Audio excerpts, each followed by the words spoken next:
क्योंकि पहले जो हमारे ज़माने में वैदिक काल के ले लें या हम सनातन धर्म की बात करें, उस समय में और अब में ज़मीन आसमान का अंतर है। उस तरह जो नदियाँ होती थी हमारे घरों से काफ़ी दूर हुआ करती थी।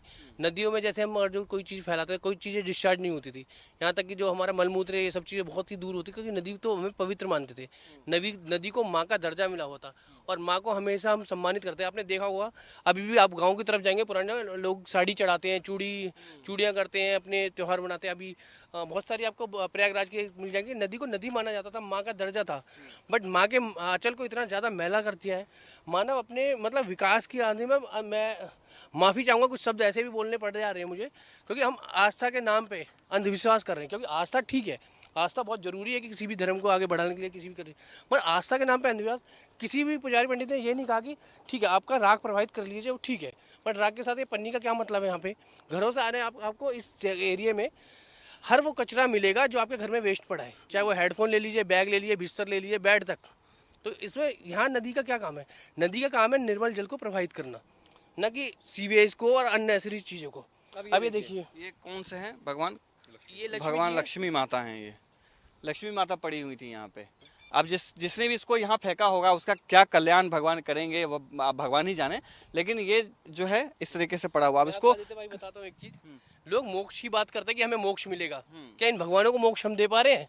घर से लाके तो इतने सम्मान सहित रखते हैं, और इस तरह से फिर मैं माफी चाहूंगा, मुझे बार बार बोलना पड़ रहा है, नदी की जगह ये नाला है, क्योंकि नाले की स्थिति के जिम्मेवार हम ही लोग हैं।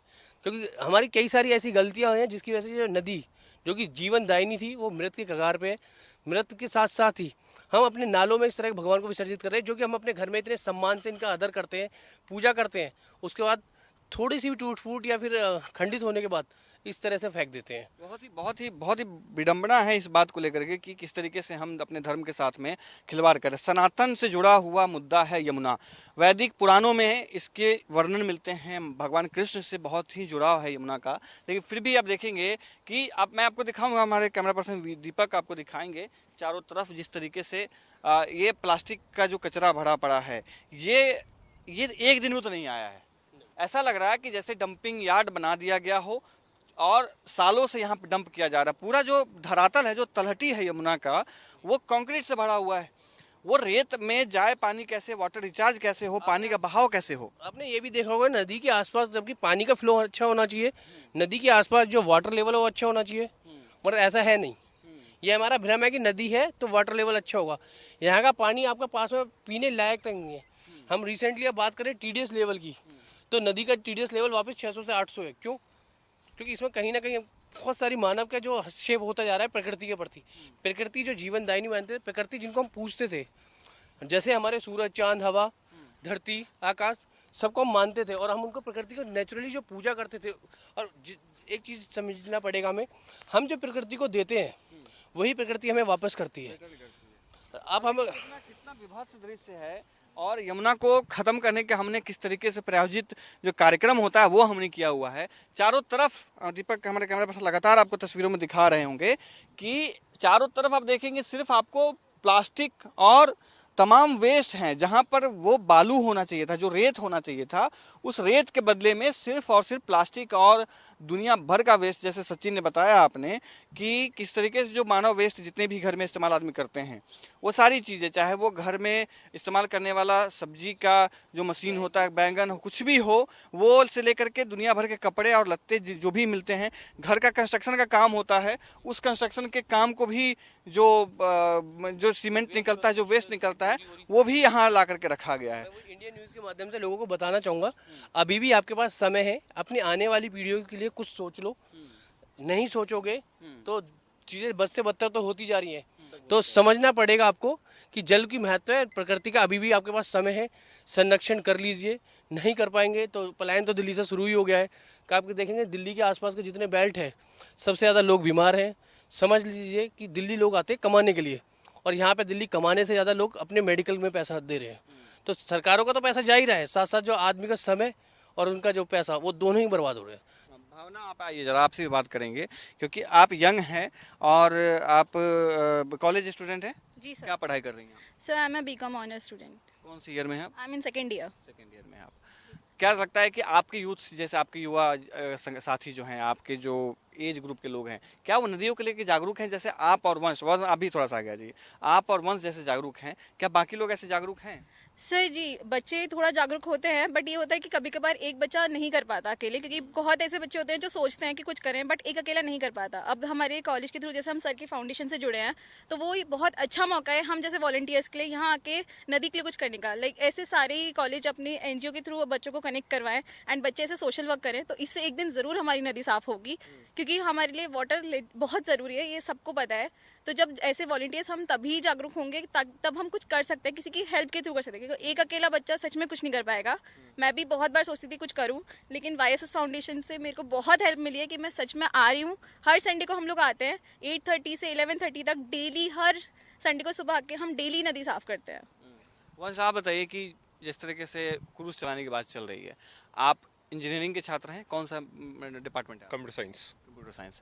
तो ये बताइए कि क्या लगता है कि यमुना नदी में क्रूज चलाना इतना आसान हो सकता है जितना आपको लग रहा है? आसान तो नहीं होगा, कम से कम नहीं तो 1000 लोग चाहिए रोज के यहाँ पर, तब जाके ये साफ होना शुरू होगा और उसके बाद क्रूज चलाने लायक भी बन पाएगा ये। उससे पहले यहाँ इस कंडीशन में तो क्रूज नहीं चला सकते इसके ऊपर हम। तो देखिए कि दो बच्चे हैं, तो आप कौन सी ईयर में हैं? मैं 3rd ईयर में हूँ। थर्ड ईयर में, एक थर्ड ईयर में है और एक सेकेंड ईयर में, बीकॉम के और इंजीनियरिंग के। और इनके समझ में ये चीज़ आ रही है कि क्रूज चलाना थोड़ा सा कठिन है, उससे पहले की तैयारी क्या की जानी चाहिए। जैसे इन्होंने बताया कि ये जिस तरीके से ये प्लास्टिक आप हर कदम पे ये बताया इन्होंने, और मैं वो नाप के आपको दिखाता हूँ। हर कदम पे पहला कदम हमने रखा और ये देखिए प्लास्टिक आपको दिखा, दूसरा कदम हमने रखा, ये देखिए ये पर आपको, तीसरा कदम हमने रखा, ये भी आपको मिला, देखिए चौथा कदम रखा।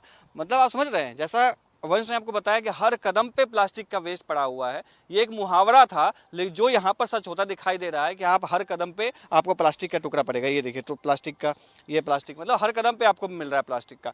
सचिन इधर जरा आ जाइए। इंडिया न्यूज ने शुरू से ही मुहिम चलाया कि यमुना की साफ सफाई होनी चाहिए, यमुना को लेकर के काम होना चाहिए। आप लोग जुड़े, कैसा लग रहा है? नहीं, बहुत बढ़िया है आदित्य भाई। मैं पहले भी आपको बोला था, सबसे पहले तो आपका धन्यवाद मैं फिर से देना चाहूँगा। इंडिया न्यूज़ की जो मुहिम थी, हम लोग पिछले 4-5 साल से काम तो कर रहे थे, ना तो सरकारों का ध्यान था, ना ही सेंट्रल गवर्नमेंट या स्टेट गवर्नमेंट।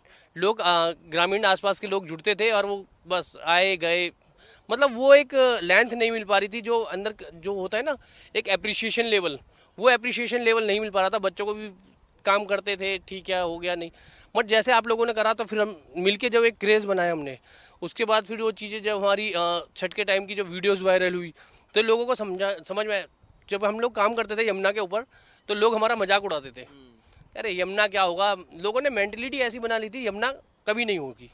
बट नई सरकार आई, उन्होंने भी थोड़ा सा अपना एक्टिवली फोर्स दिखाया कि हाँ, कि सच में कुछ हो सकता है। आशा, एक नई, जैसे होता है नई किरण, आशा की किरण जागी। नई सरकार ने आते ही मशीनरी उतारी, काम करना शुरू किया, तो लोगों को हाँ एक पॉजिटिव थिंकिंग शुरू हुई, हाँ नदी हो सकती है बेहतर, और जो सरकार और पब्लिक का सहयोग हो। बट जैसे जैसे आपने बताया कि रिसेंटली इतने कम समय में ही 1300 टन कचरा निकाला है, 1300 मैट्रिक टन, तो वो काफ़ी अच्छा एक नंबर है। बट सिर्फ कचरा निकाल देने से ही नदी बेहतर नहीं होगी। केमिकल वेस्ट रोकना बेहद जरूरी है। केमिकल वेस्ट है, इंडस्ट्रियल वेस्ट है, मेडिकल वेस्ट है, साथ साथ मैंने पहले भी बताया था, हमें 3 चीज़ों पर काम करना होगा। गवर्नमेंट बॉडीज़ को सबसे पहले तो अपने सभी विभागों के साथ आपसी तालमेल बनाना पड़ेगा।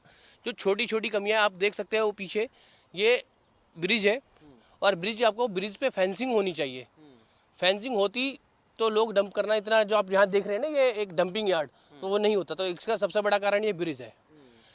दूसरा, रिवर कीपर्स नहीं है। रिवर कीपर्स होने चाहिए यहाँ पे नदी की सुरक्षा के लिए, कि लोग आए और वो ना करें डंप, या उनको गवर्नमेंट की ये जिम्मेवारी बनती है आस्था के प्रति कि उनका कोई अल्टरनेटिव दे, कि किस तरह से वो चीज़ें, मूर्तियाँ, ये सब चीज़ें कह रखे हैं। आपका आस्था है, देखो आस्था के सभी सरकारें सम्मान करती हैं, मगर आस्था के नाम पे अंधे नहीं होना है आपको। जो चीज़ें प्रभावित